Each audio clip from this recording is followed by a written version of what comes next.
All right. This is going to be a challenge. What we're going to do is a tree. I'm going to use gouache, and I'm going to use some sets I haven't used for a while. This is Pelican, which is great. It's a great brand. It's a good gouache. And this one is also Pelican, and it's dripping. Going to use that new paper. And then this is kind of one I made up myself, and it's some quality, probably gram paint. This is that sketchbook that we got in Southampton that we did this painting in the other day. This, I'm going to start with pan pastel, and this is going to sound funny, but I woke up last night, in the middle of the night, I was thinking about this, and I'm like, do I want to do this? So what I'm going to do, for inspiration, I really like Mike Humphrey's work. I like Mike Humphreys as a person. I've known him for, man, probably over 40 years. So hi, Mike. I'm the guy who doesn't get together with anybody. Everybody thinks I'm like this Mr. Social. In reality, I'm kind of a recluse. Um, God, I like Mike's stuff. He's probably one of the best artists I've ever met. And I used to see him at a party every year. And, my friend Kevin and Jill.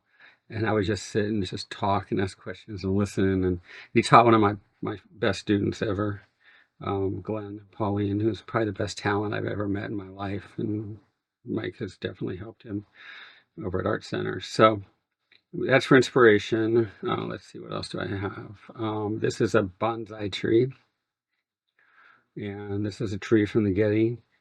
This is a tree I saw in Ojai. I was there with family. And then I found this tree, one of the students who put a like on one of my things. Every now and then I like to see who's there. That's a cool photo, and that's a cool tree, so I'm gonna use that. And then this is a tree that I did as a demo at the school, and all the kids really liked it. The difference, though, is I want to get rid of the white, so I want to do it without losing the drawing. So we want to get that energy in there, and without losing the drawing. Yeah, let's see. Yeah, I think we did it. Oh, I was really worried about this. I actually lost sleep over it. Isn't that weird?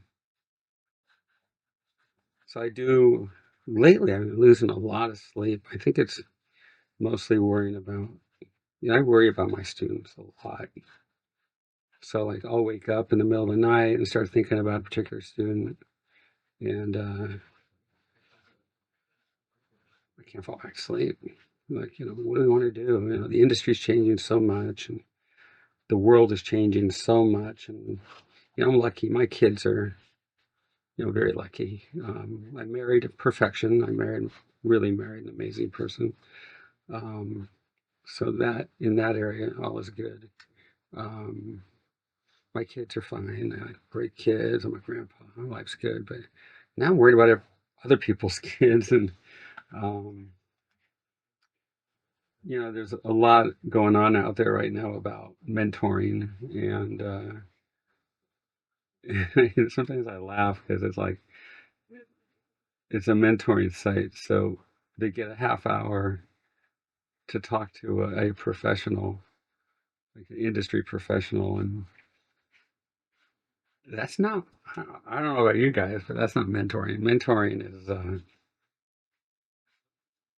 many hours, um, and when the stuff is coming down, it's tough out there, and they need that time. They get it.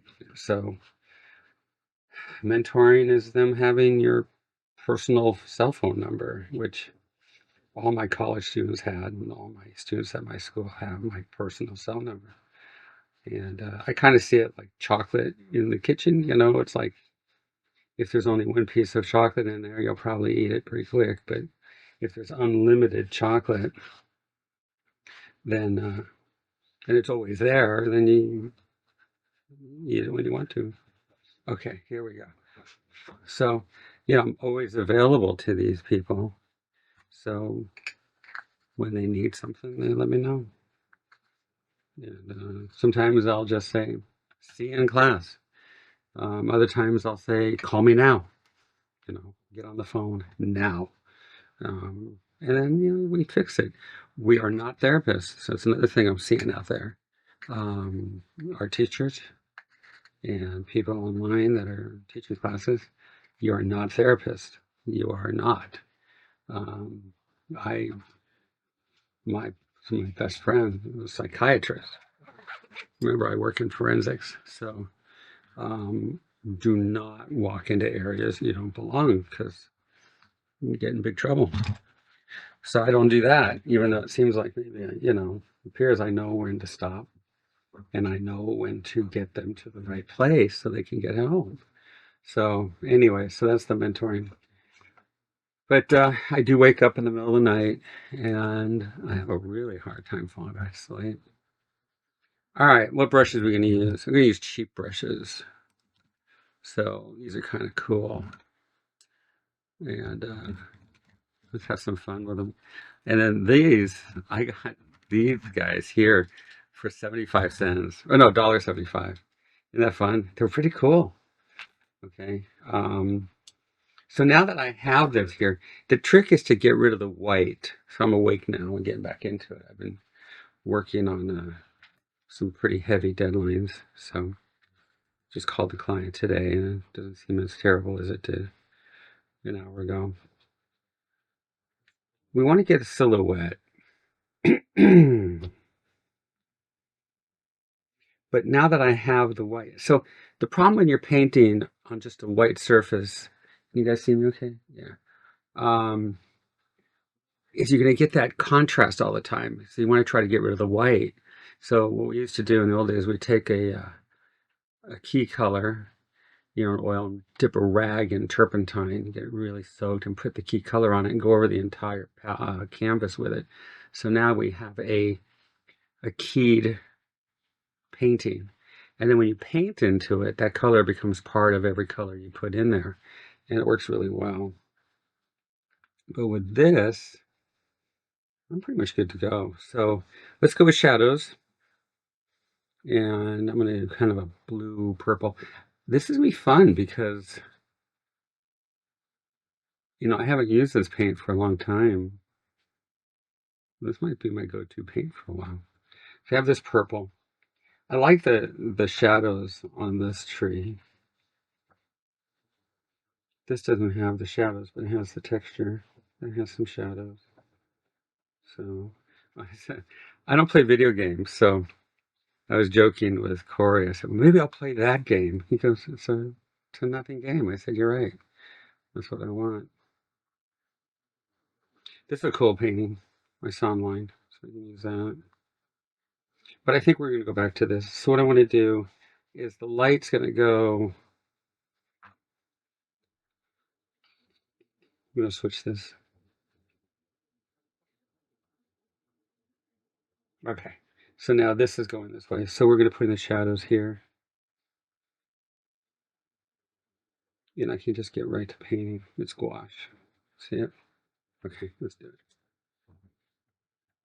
I want to put in as much cross contour as possible. And it's this energy.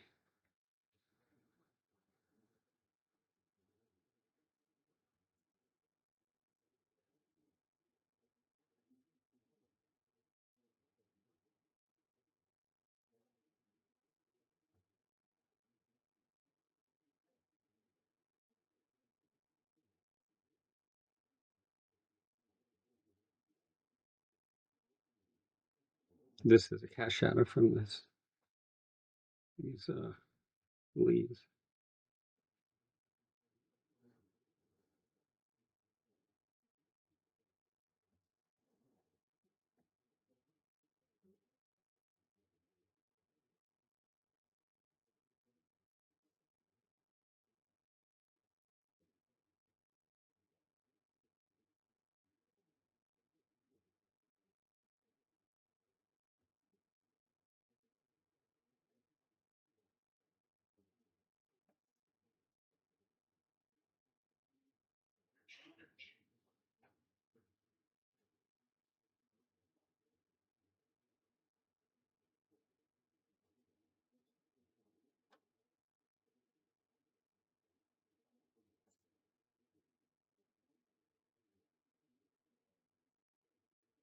So just like when you're painting a face, you want to connect as many of the shadows as possible. It's all the same.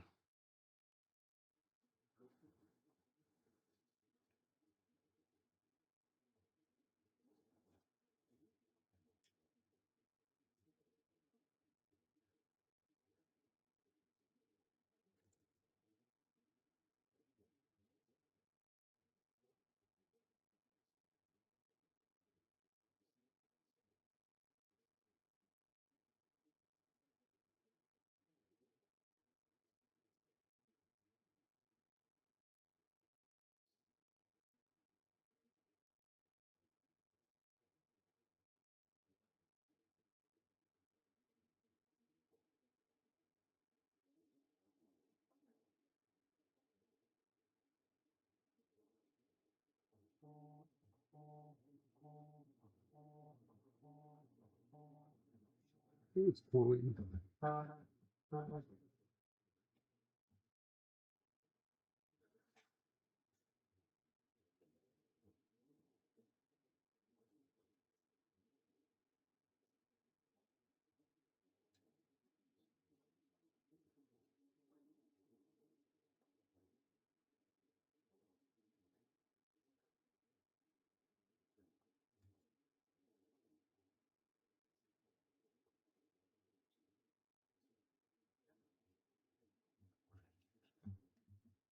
I'm on so many different lists. When you own a company, you're like on everybody's list.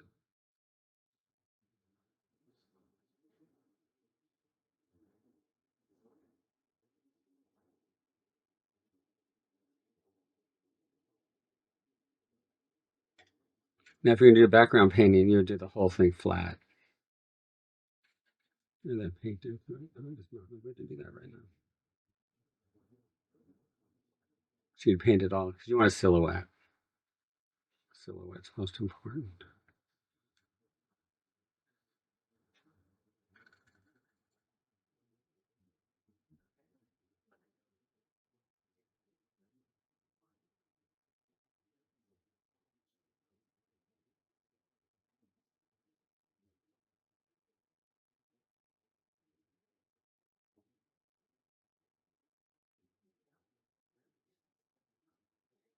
So now this is like figure drawing. So I'm putting in the rhythms.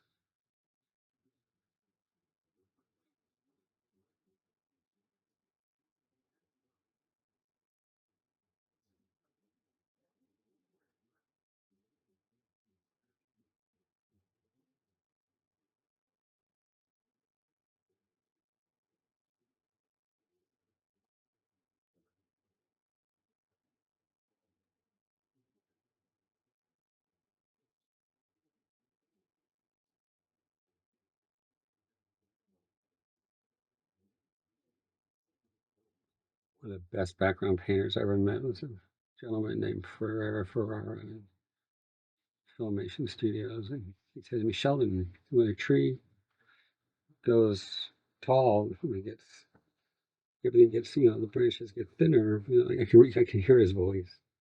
I was so young, and just listening and studying and learning. And so I have his voice in my head right now. So I want to get it narrow as it goes up.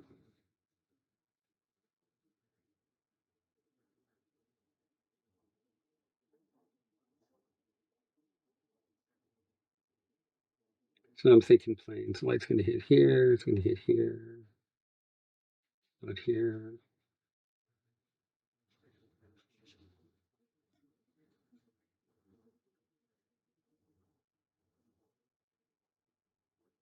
Okay, then I'll put in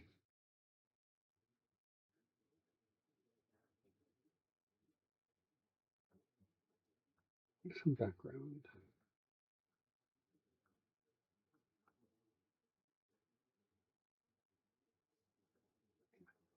These are cool. These bushes. And we want the bushes to also guide the eye.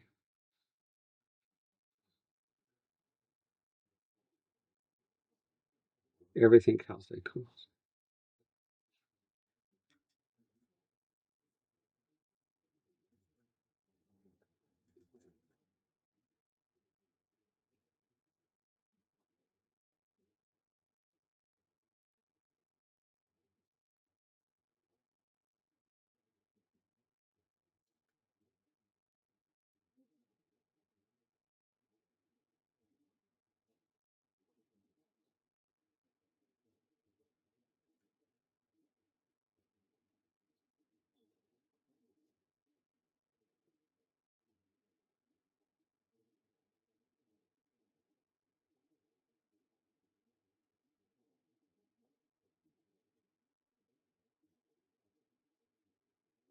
Gonna go this way.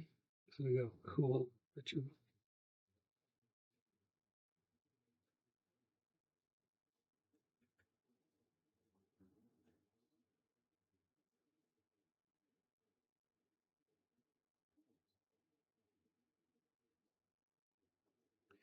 Okay, so we're keying this thing. It's called. So, no voicemail.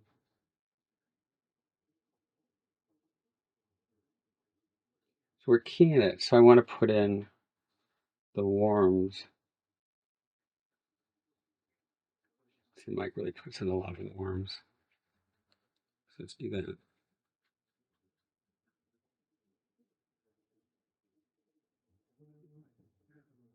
Wow. Definitely on the list this morning.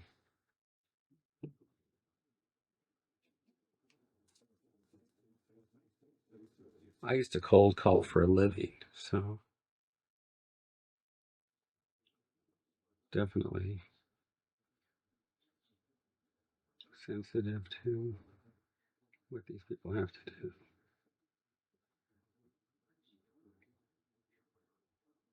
I'm dyslexic on a good day, so I'm going to turn this so I have the light come in this way. So now you can see why I wanted to get rid of the white, because now this is going up against the grayed out part of the tree. It's pretty cool.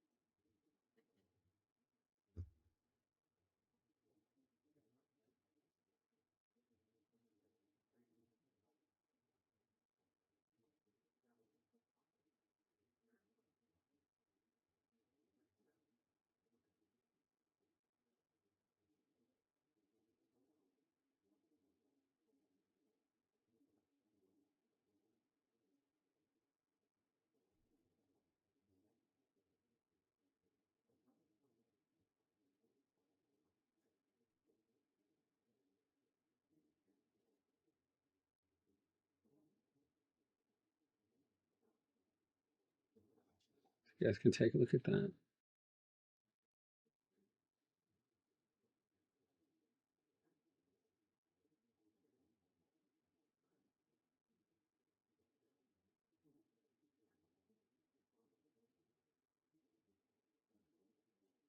Okay. And it's nothing.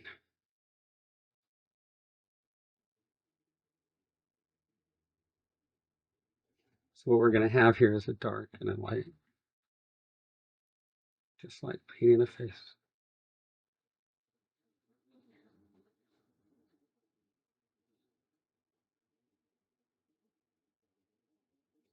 We want to get as pretty shapes as possible. Remember my saying, Brad Pitt's not better looking than I am. He has better looking shadow shapes.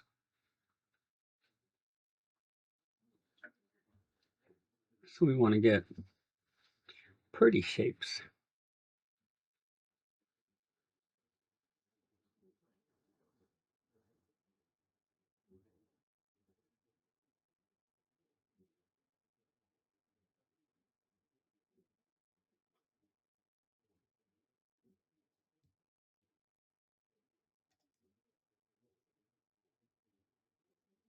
Light's coming this way. It's going to hit down here. I just pretend my brush is the sunlight where it hits.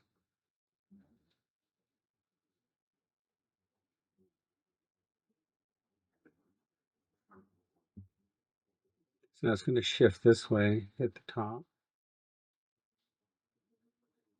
So now I'm into the painting. I'm telling you, I was laying there last night, like 3 in the morning. I'm like, I am worrying about whether to put down pan pastel on a painting. This is like so stupid.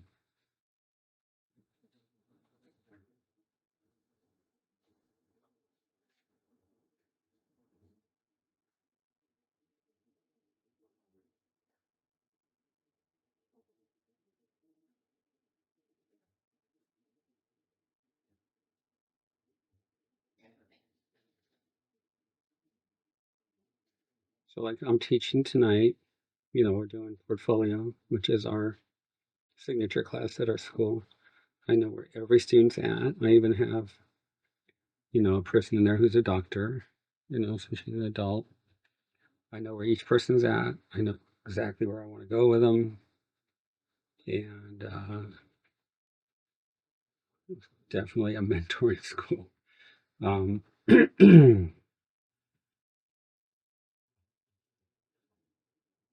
you got to fix it. I mean, most of the time they don't fix anything. I got one kid, she's putting together her portfolio. She's amazing. She's going to a junior college right now. But we got to figure out, does she want to go to a state school? Does she want to go to a private school? What do you want to do? I have another kid, and she's amazing. I mean, this kid's gonna. Her name is Kennedy, and she will change the world.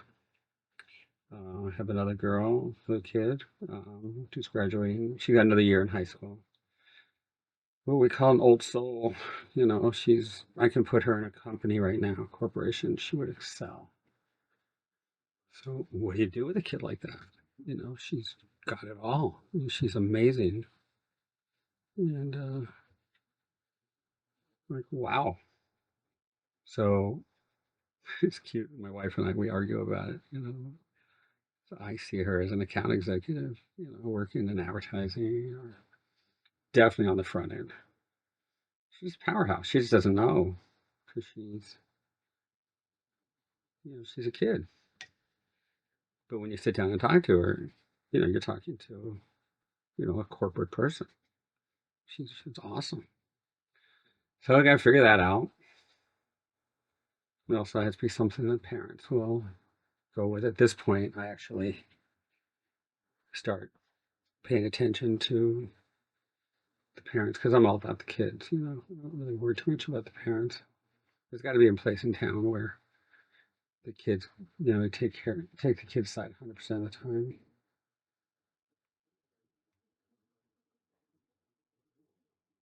So, but then when it comes down to the colleges now, okay, mom and dad, what can you afford? What can you do? Because I think most of the colleges are kind of a business. And also, I want them to graduate from college and have a career. So that's an issue because that went away in my later years of teaching college. It's like I remember I was at a major school, major, it was a huge private school by Disneyland. My first meeting, and then I was just there for a little while. And I raised my hand. I go, yeah. I said, so when the kids graduate and they come back, and the meeting stopped, and they just said, what? I go, well, the kids after they graduate, that's when we get to work. And so when they come back and they need help, we want to make sure we're set up for that. And they said, oh no, they graduate, they're graduating. And I said, oh no, when they graduate is when they're going to need us, when they're going for that job and they don't know what to say. I tell the kids, in your job interview and you're in trouble, go to the restroom, go in the stall, call me, text me, let me know what you need. I had a student, I'm just talking because of stuff. I had a kid graduated years ago, when they called me and had an opportunity. Had two opportunities. One of them was for electronic arts, which was, a big company. The other one was for a little tiny company. He was talking to the owner. He goes, what do I do? So we started in the morning and we worked on it all day. By the end of the day, he had a job. And here's what I did. I said, okay, you know what electronic arts is. You're going to be a number. You're going to be a number. But if you're working for, the owner of a company, now you're a person. So you guys said what you want. but we also have to decide, which one is more serious. Okay, I want to cover the tree here a little bit and get some depth of field. So what I had him do is I had him call the owner of the small company and say this: if I was your son, you know what my two options are. If I was your son, what would you advise me? If he says to you, take the electronic arts, well, you didn't have an opportunity anyways. If he says to you, I would tell my son to take the job that I'm offering here, then say, okay, I accept. And that's what he did. And by the end of the day, he had a job. So, I got 18 years. I had 18 years of sales in the, in the street. Really, making those cold calls like I'm getting right now. And got to know the business of the business. Again, at our school, we get down to business in that. The business of the business. Okay, so this is the lay-in. Okay, so you see it? I wonder if this is close to the other one, because Cory was telling me this stuff. Yeah, actually, this one's got more rhythm. Damn. I thought I had a ton in here. All right, we're going to have to add more.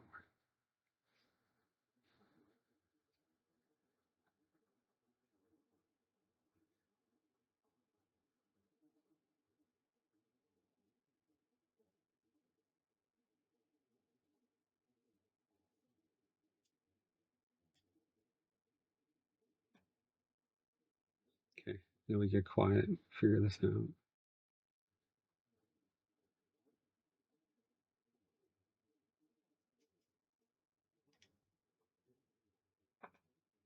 So push it more.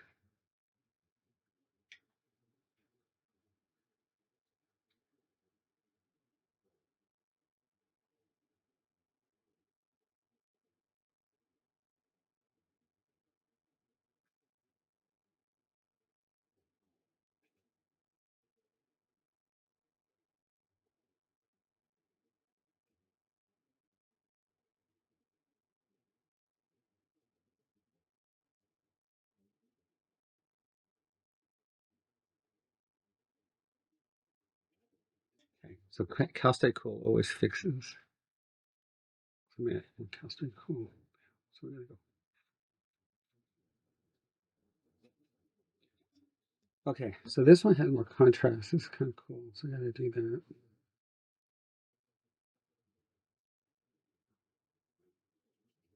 Okay, let's get down to this here.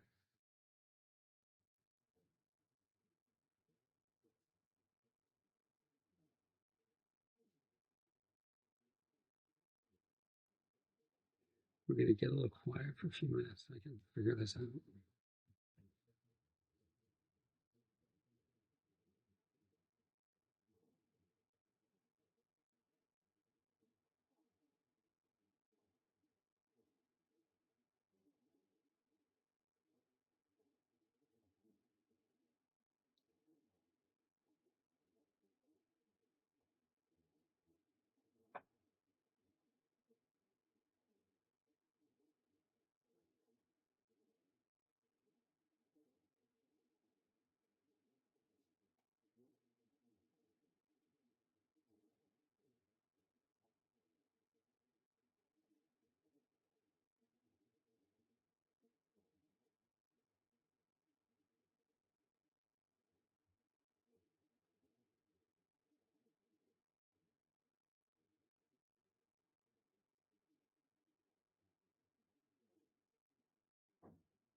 This is cool because this branch is going back. So let's steal that.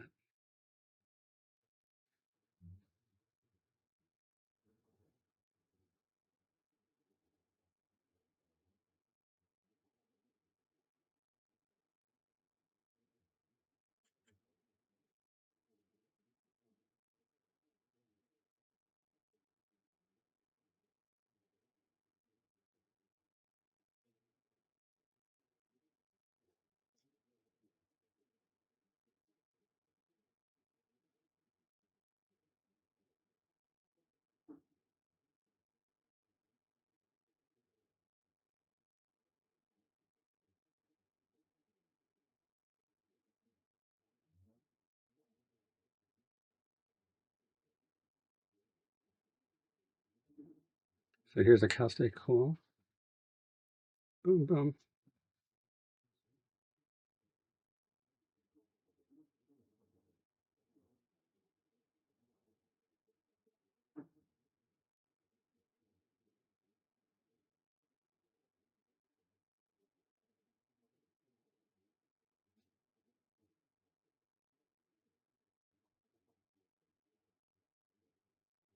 This is a painting from the Getty. Can you guys see it? Oh, it's behind me. Yeah. This is a painting from the Getty. If we could show it right now. Maybe it was a while ago. Something like that. Steal some of those branches.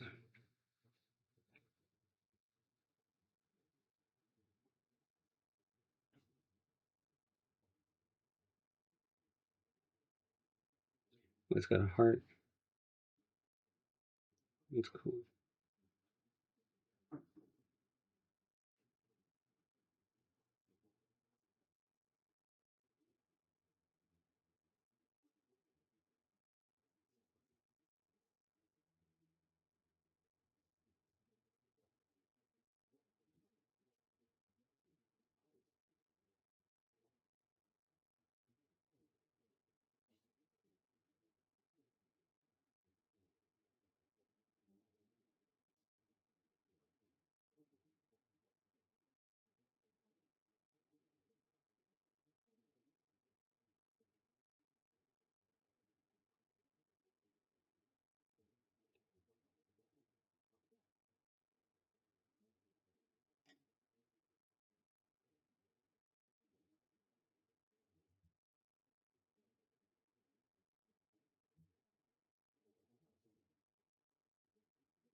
So now we're doing the stuff on the inside, the Cal State cools and everything on the inside. So this is going to go this way and it's going to go that way.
So think of the whole painting as a total.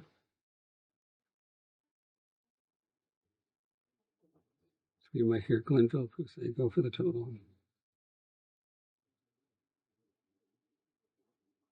Talked to Glenn the other day. You know, her called. It's doing great. We gotta get together for coffee.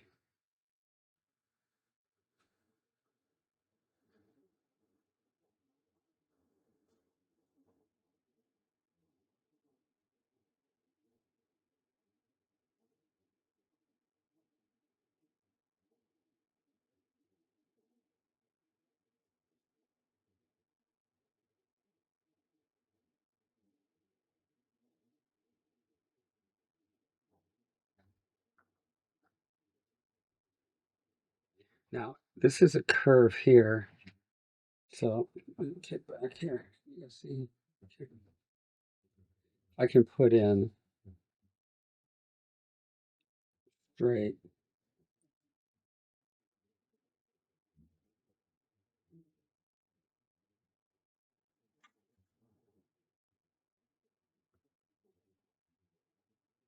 That'll give energy because it's Reiki they're playing.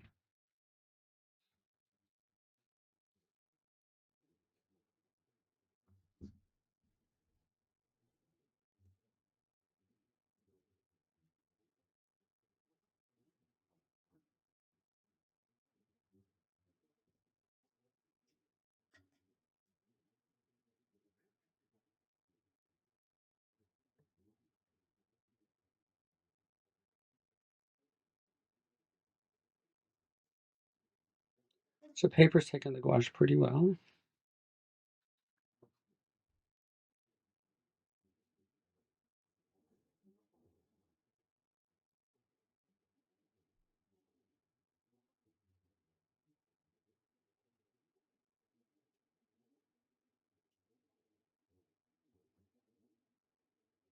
It could be the novelty of this paper is that I got it on a vacation. I'm trying to go on a vacation a year, but COVID really messed it up.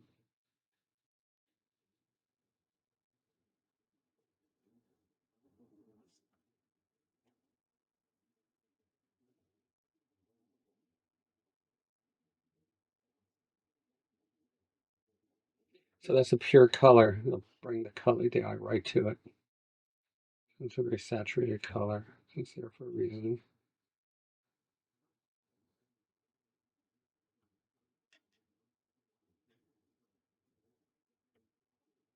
Now we'll go for finish.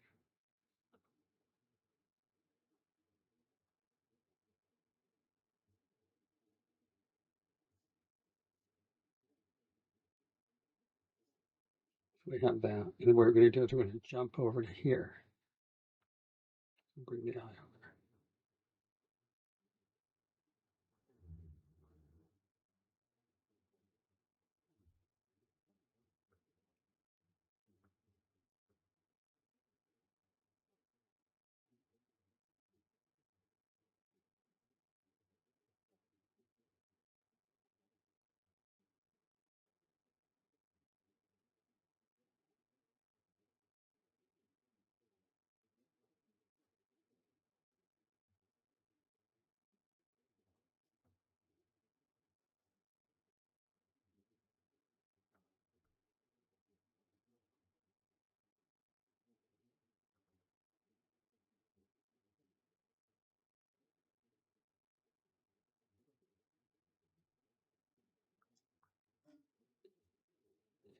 Back to that. Let's get in here and really on this thing.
So the paintbrush is getting more empty. So when I go off into the background here, it's already desaturating because there's less paint in the brush. So you really are planning when you paint. You know, it all just kind of comes together. You know, you do it a lot, so you know what's going to happen. I was thinking this morning I'm wearing the same t-shirt. I've got like about 3 or 4 t-shirts. I go with comfort.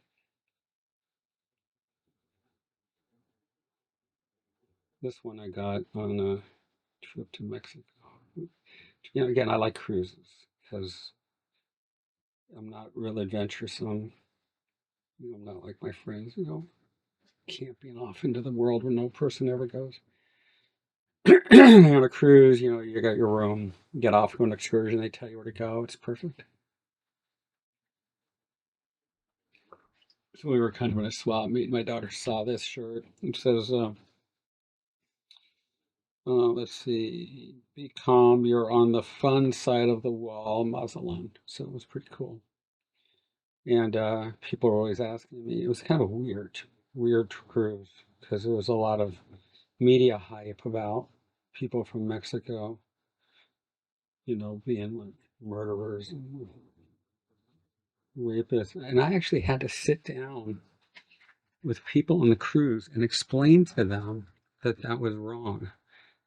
Never in my life did I think that that would be something. And they're like, really? I'm like, yeah, really. And then we get to Mexico and I'm in this restaurant and waiter just comes over and gives me this huge hug. It's so fun. It's so funny because you know when somebody's you know loves and somebody loves people and I go, what's going on over there? Well, I don't know. It's stupid. People would ask me where I was from. I said Mexico. You know, Los Angeles. We have La Cienega, La Brea. You know these different places. It was really cute.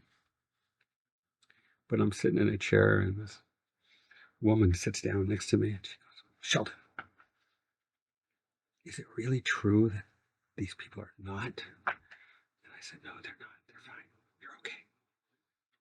Like, Jesus, what planet am I on? This one guy who was trying to sell my watch. I love watches, you know, so I would hang out in the watch store. So this one guy sold him I talked him into buying a watch. He was really cute. The salesman went, God, this is great. You know, we got this guy on the ship who's selling watches for us. So I'm sitting down and just drawing, you know, on a table. And he sits down. He goes, Sheldon. I go, yes. He goes, you're a Jew, right? And I said, yeah, been one for a long time. He goes, are you okay? I go, what? He goes, are you okay with it? I said, yeah, we're fine. He goes, really? I put my hand on his hand. You know, I go, we've been doing this for a long time. Man, you get outside of your town that you live in, and it's like crazy out there. So, but I love people, and I read them really fast, and I guess they trust me or whatever. But I just have so much fun with them. It was just great. It was cracking up. If I have this purple here, I'll put a purple here. Just keep. Now we're having a conversation. This one guy, I told him, I said that they'll say like basket weaving on the Lido deck at 3, that kind of stuff, and I don't get involved in it. I just sit and draw. But I turned to this guy and I said, "We have water skiing in the back of the ship at 3. We're in the middle of the ocean." And he goes, "Do you think we're going fast enough?" I'm like, wow.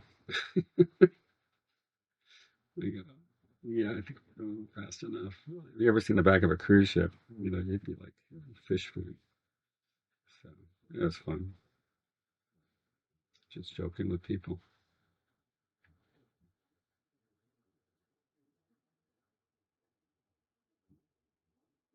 So trying to get the shape right, not too clunky because it's got to be supported.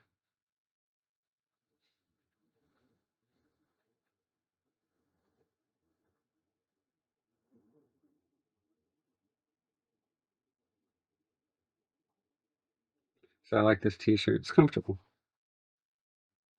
It's got a good meaning. It's comfortable.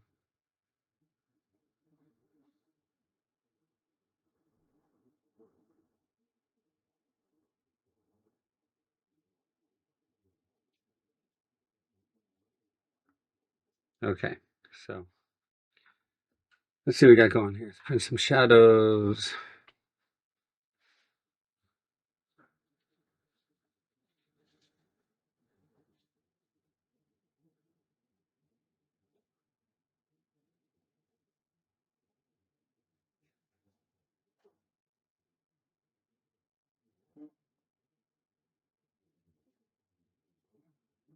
Let's see what the students like about this one.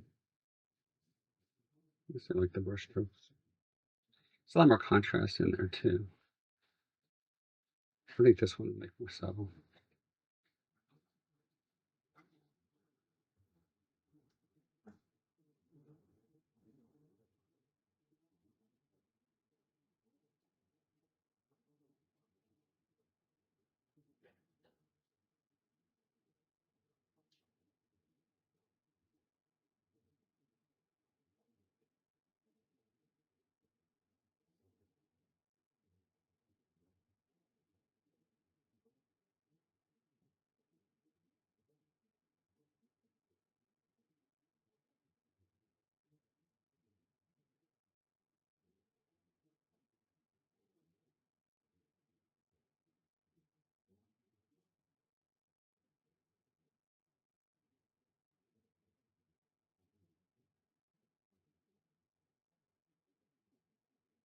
That purple will go.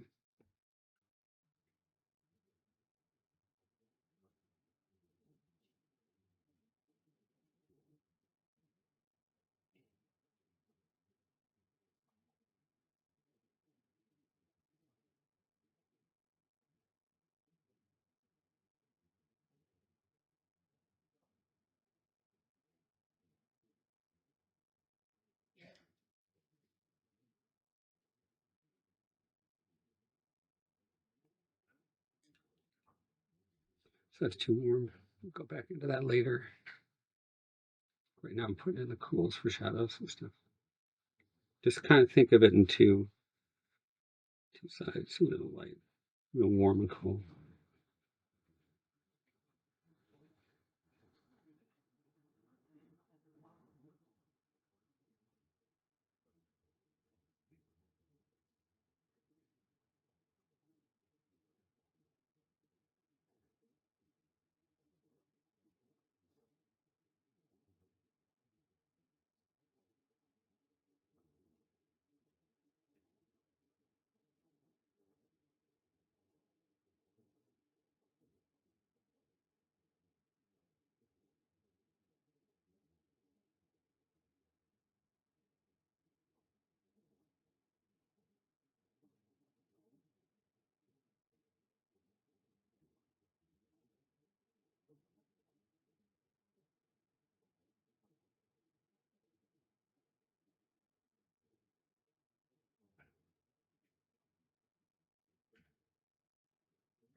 Let's go to that other tree.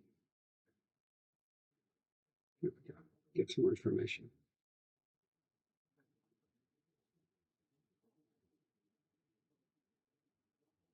So we've always used reference as artists.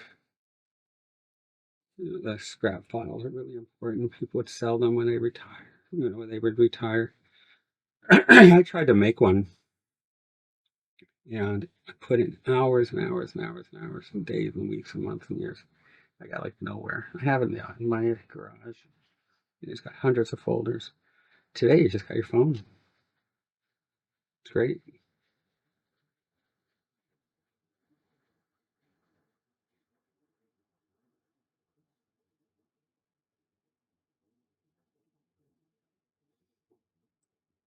So technology, it does good.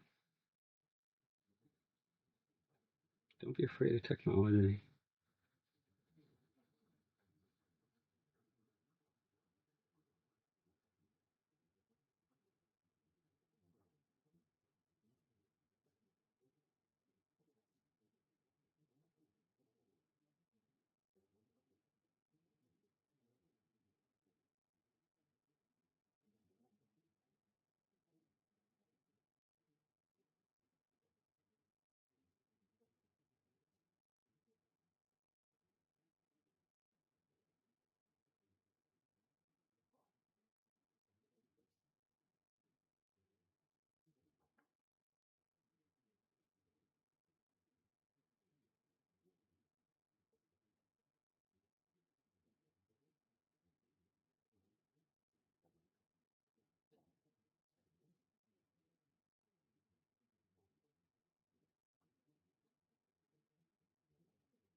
Really warm now.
Let's grab some blue.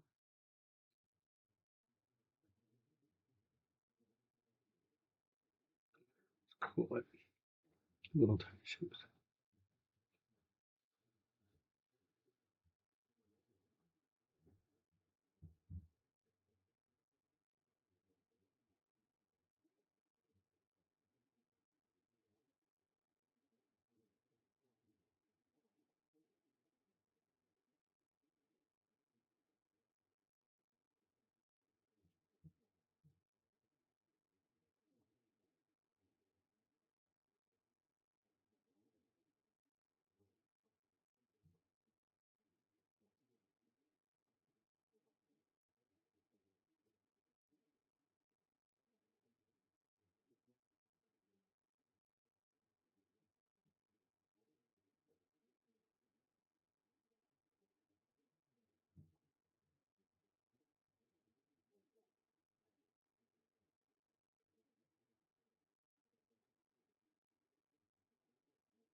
Somewhat a warm or it turns. It's almost like a cool shadow. But the surface is really, really rough. So I'm not going to have a smooth one. It's going to kind of bounce around.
All right, let's put in some of the tree. Then we'll come back with a smaller brush.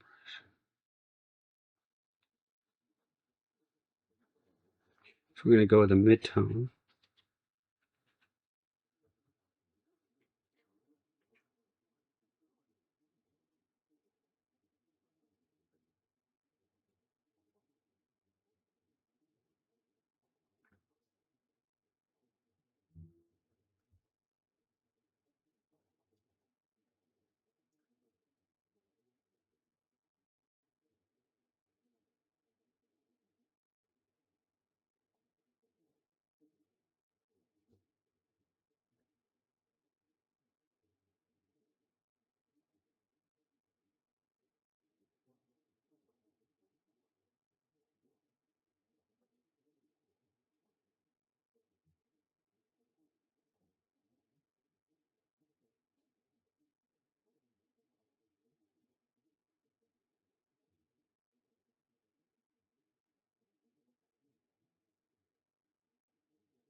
This way or that way.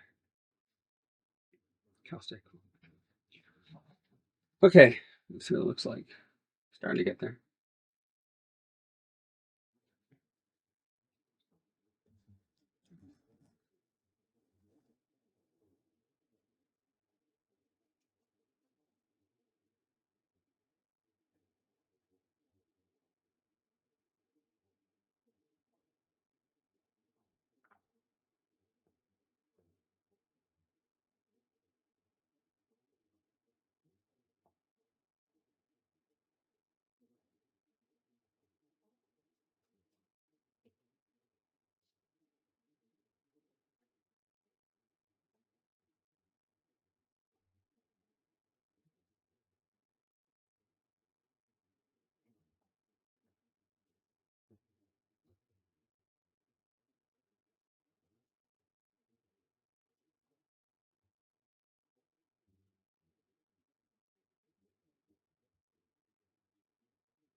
So what you're all experience is a typical conversation with a guy named Sheldon.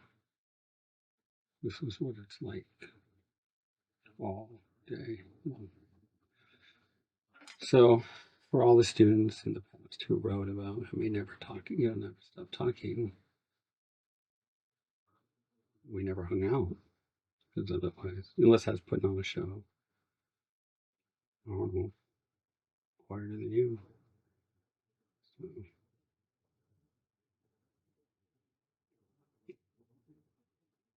So this is a typical day. Although I'm talking more right now than I would be normally.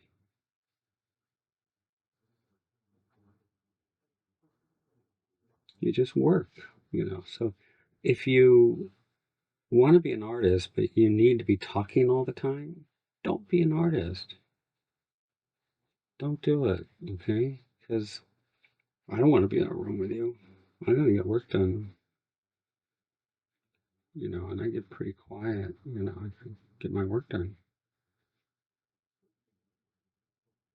But, during breaks, we'll joke around, have a good time. Then I want to get back to work. If I take a break. I rarely take breaks. I'll go 8 hours straight. So,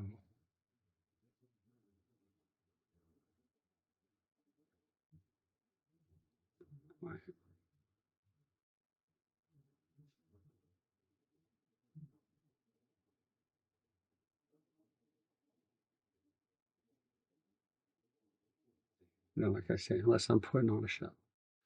But if I'm putting on a show, I've rehearsed it. The stuff you guys see on your masters and all that kind of stuff. That's all been rehearsed. My poor employees, they'll come in and say, okay, what do you think about this one? And I'll do I'll do it for them. And they'll go, no, maybe you should change that. Okay, okay, I'll come back the next day. Okay, what about this? Put on the act.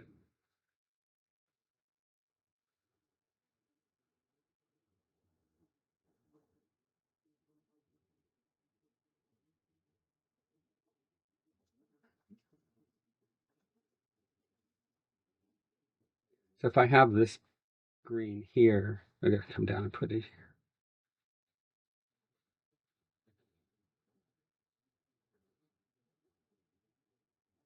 So it has a conversation.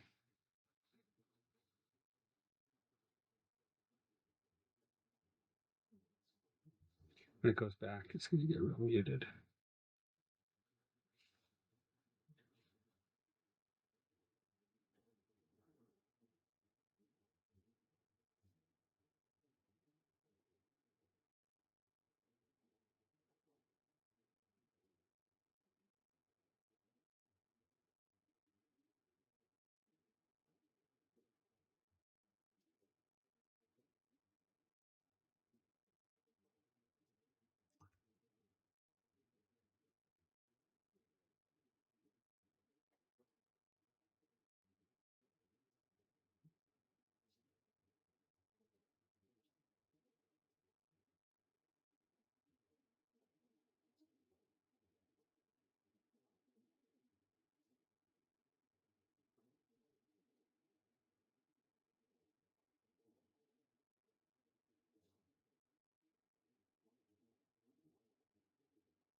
Gonna go to a smaller brush.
If I put a dark here and a dark down here, then what was there before becomes kind of like a reflected light.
So this is like a shadow under this, these red areas make it look like it's kind of bark.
So I'm putting a light next to the dark, giving like a box shape. And that would be like the nasolabial fold in the side of your mouth.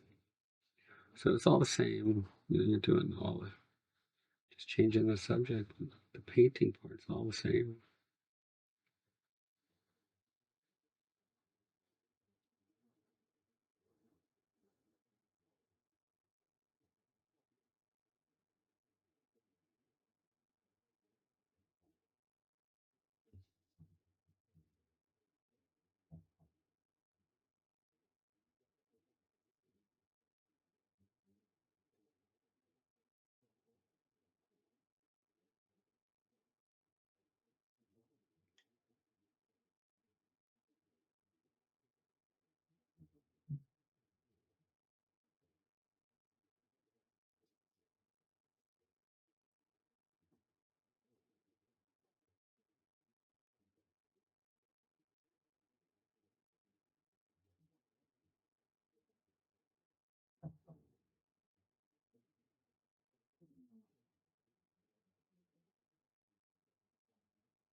So I'm grabbing this distance back here.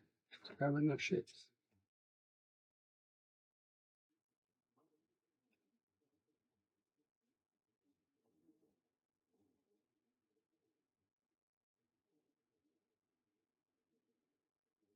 It's all about the edges of the shape that you want to focus on. What goes on in the center doesn't matter. It's just texture.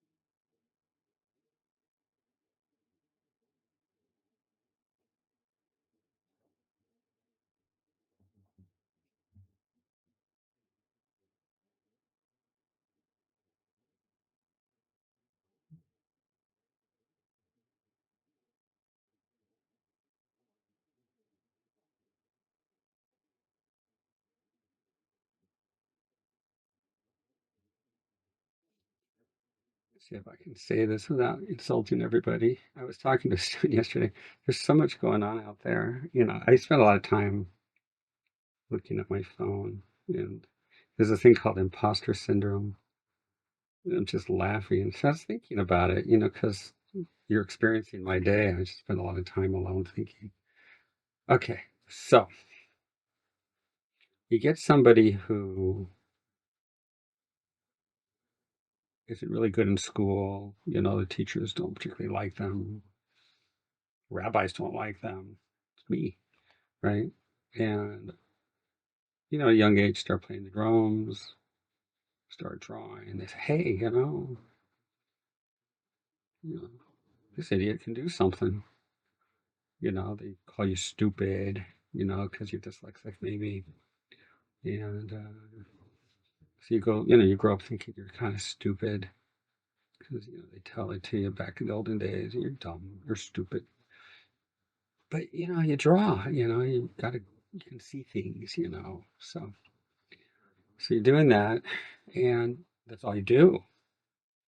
And you finally, they say, hey, can you draw Tom and Jerry? Of course, you draw He-Man, of course. You draw, Fat Albert, of course.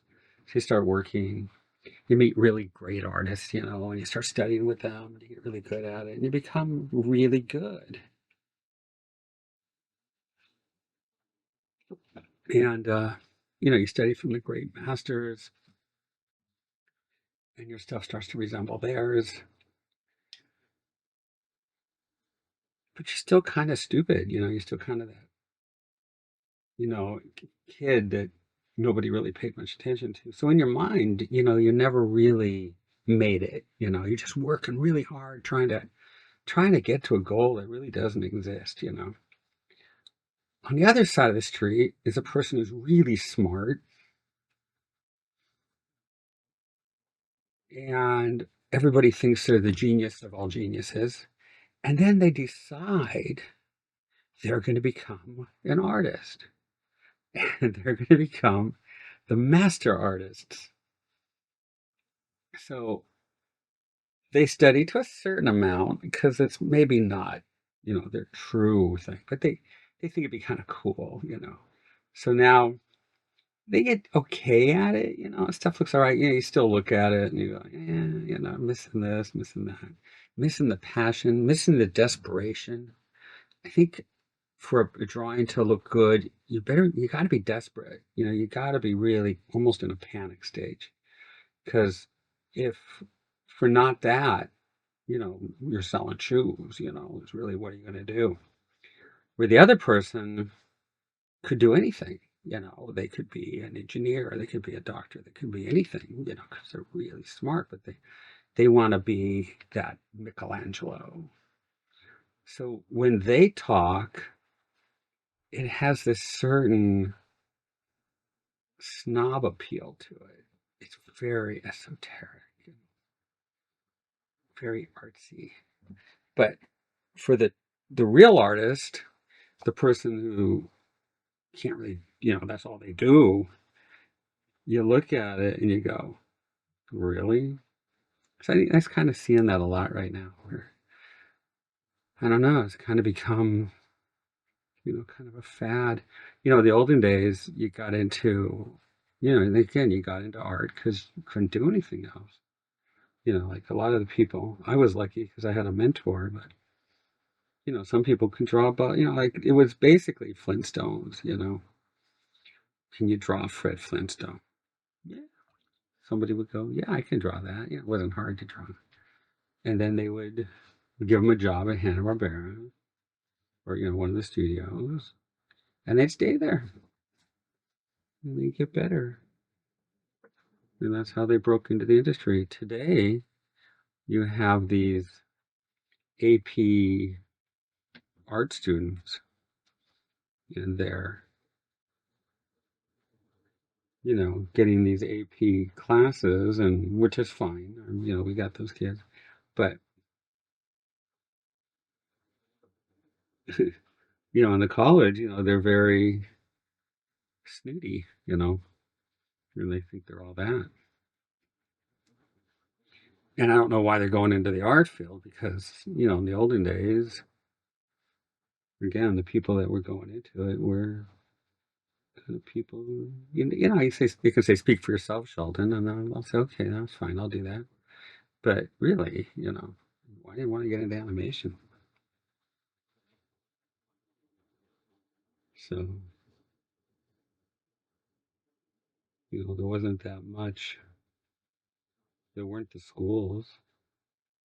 So, I don't know, think about it. Why are you getting into this? Do it because you love it. Do it because you have to. I'm putting light on the side of this bark. But I do enjoy listening to the very esoteric, big words.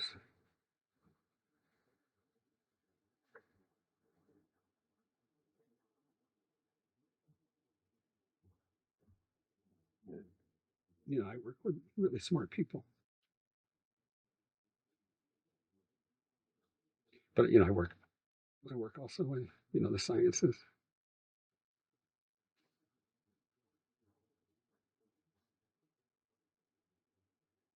I don't try to be what I'm not. I have a saying. It goes like this: For what I know, I know quite a bit. I know quite a bit. But for what I know, there's a lot I don't know. For what I don't know, I really don't know, and will never claim to know it. That kind of keeps me out of trouble.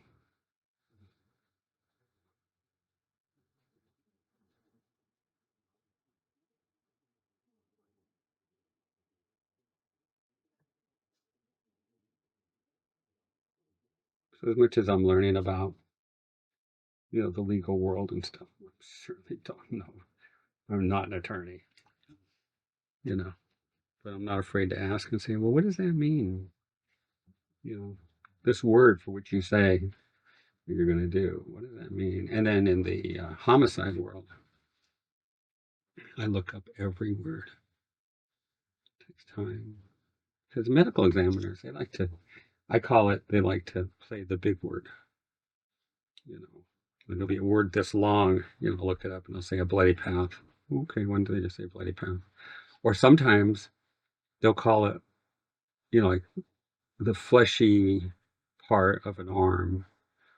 And I'm thinking digitorum profundus, digitorum superficialis. Why could they say that? It would really help, the research part,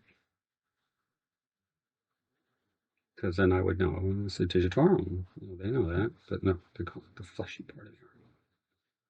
That's pretty funny.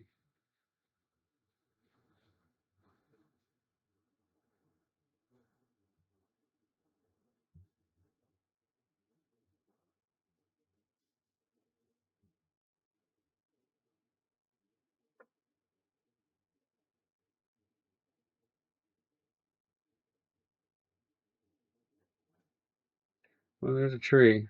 I don't know if it's any better than the other one. I think Cory's right. My trees are boring. All right, here we go. It's also a very long video. So when it goes back here, it gets really distant. So we got kind of a purpley blue. I like this paint though. I'm going to use this at the school.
You can just keep working it until it dies.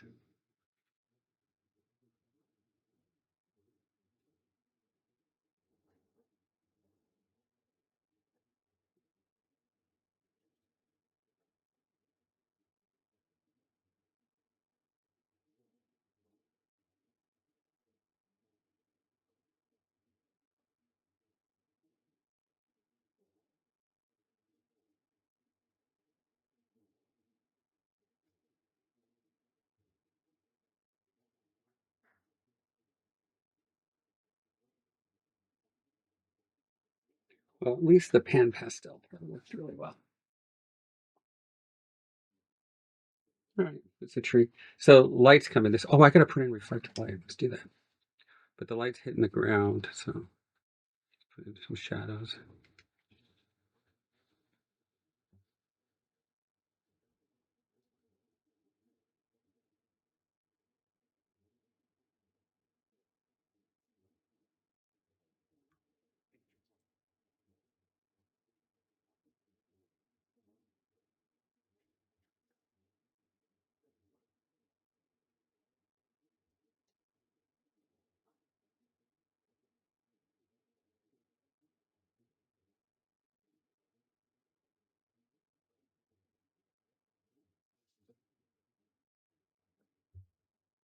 Okay.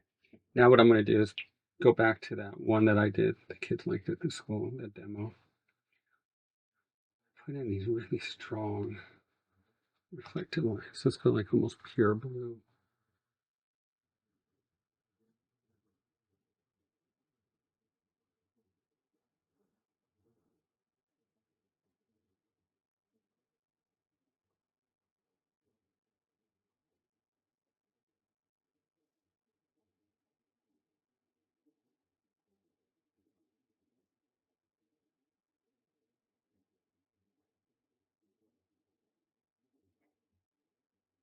Uh,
all right, good enough for now. I'll probably touch it up a little bit before class. Okay, so drawing a tree is like drawing the human figure. It's all the same. Okay, but I'll touch it up a little bit and put it on Instagram. See you guys on the next one.